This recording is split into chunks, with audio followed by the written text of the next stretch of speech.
Hi, and welcome to AP English Literature and Composition with me, Miss Cahill. I just wanted to give you a little bit of information about myself before we get started on the course. So here goes.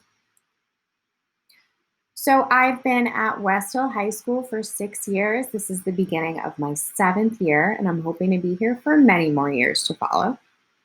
I'm also a proud graduate of the Stanford Public School System, so I really value the education system in this city. I'm obviously a College Board certified AP Lit teacher, and I've been teaching this course for several years at this point, so I hope I've worked out some of the kinks. I'm all about trying to stay as organized as humanly possible, and I try to promote my students to do the same thing because I just tend to think that leads to success. And I'm also about trying to promote positive and inclusive vibes in the classroom. So all that really means is I want to be able to have conversations without people being afraid to say things. And so it's important to create that kind of environment on my end. So if you look around in the background of this slideshow, you will see a Bitmoji classroom. And that's just an interactive space for your child when they're working at home from a computer. So they will always have access to this with every day's lesson. I'll project it on the Promethean board during class, but they'll also get an electronic version where they'll have links that they can click on, and it'll be easy for them to follow so that if they have to work from home for a day, it should be very easy for them to keep up with what's going on. Today, we're just briefly going to go over the syllabus, and I'd also like to go over some online platforms that will help you stay in touch as a parent. So to begin with the syllabus, obviously there's a lot of information here. So we're not going to go over every single detail on these slides. There's just not enough time to do that. So instead, what I'm going to do is give you some of the highlights. And if you'd like a hard copy of the syllabus, in other words, if you want me to provide you with a PDF version, all you have to do is send me an email and I can send you all this electronically so that you can print it out and look at it at your leisure. So on this slide here, you will see the core values for the school. Hopefully you've seen those before, so I'm not going to go over them. You'll also see the course description for the AP Lit course. And so the main thing I just want you to realize is that this focuses on an abundance of reading. It focuses on a lot of writing. And so by reading and analyzing literature, we're able to write and answer questions in different forms. Most students are going to end up being assessed on their literary analysis skills through multiple choice questions, which is to prepare them for the exam. We'll also do some time writing assignments, and then we'll do some longer process papers where they have to write in multiple steps and in multiple drafts. There'll be activities throughout the year as well that aren't so formal that'll help them get a better understanding of literary analysis as well. Some of the texts that we'll cover are listed on this slide as well. Their summer reading assignment was to read The Handmaid's Tale, which is why that's in big text on this slide. And so we're still continuing to talk about that and connect it to other texts at the beginning of the year. The materials that are most important for them to have in this class would be a laptop or a tablet, since we're trying to go paperless, but I think they should probably bring a pen and pencil to class as well. If they like doing work on paper, they should also bring a notebook to class, but I'm probably not going to be collecting anything on paper for a while. So the notebook would be just for note taking, or if they want to snap a picture and upload that for assignment submissions. They also, of course, should have whatever book we're reading or a short story or article with them in class that day. As far as the grading policy goes, you'll notice that everything's broken into 3 categories. You've got essays and projects, which make up 30%, tests and quizzes make up 30%, and then the other stuff, the day-to-day assignments, the classwork and remote learning, is the other 40%.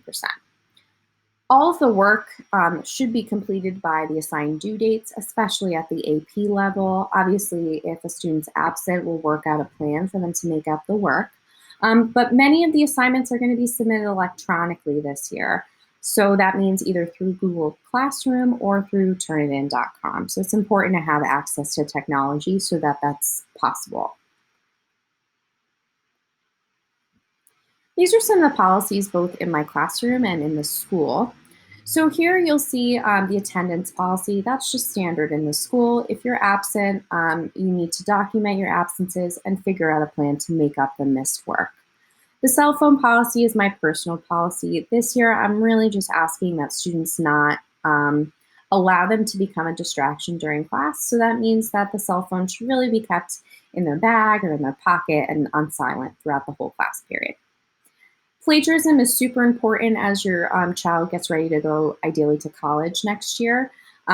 Because in college, if you plagiarize an assignment, you might get kicked out of school. And so it's super important this year that students understand what plagiarism means, how to avoid it, and how to deal with it if it happens. So a little bit of information about what that means is also on this slide. This slide here includes some online resources that are available for your child. So that includes their school Google account. That is probably the most important thing for them to have this year because it gives them access to Google Classroom, which is used for most of their assignments.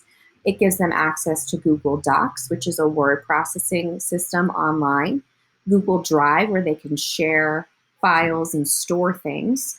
It also gives them an email account that is secure through the Stanford Public School system that they can communicate with their teachers or with other classmates.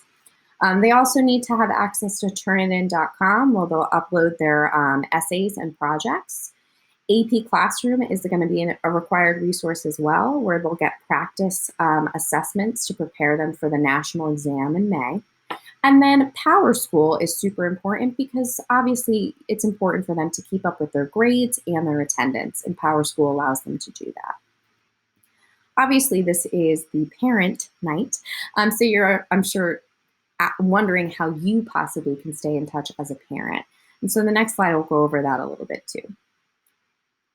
First thing you can do is sign up to be a guardian on Google Classroom. And so you'll get a report if you sign up as a guardian that looks kind of like this, and it tells you what your child has done that week and what they've missed that week. So it'll give you a summary of where their status is in the class. In order to set yourself up as a guardian to get these kinds of updates, all you have to do is send me an email, and my email is listed right there. I'll also put it on the last slide.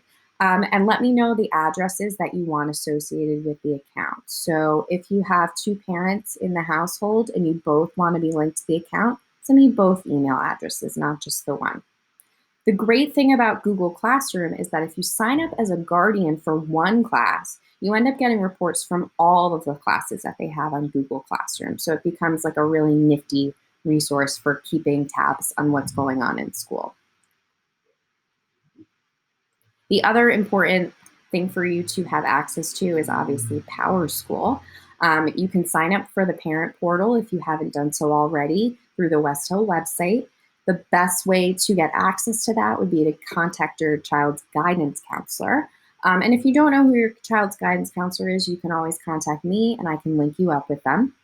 And the important thing with the parent portal is not just to keep track of grades, but it also allows you access to their report card and to important forms that may be necessary in order for them to gain access to resources in the school. For example, there's an acceptable use policy form on the parent portal that allows your child to be able to take out a laptop through the school. And so that's super important for them to fill out, but they can't fill it out themselves. It has to be filled out by a parent.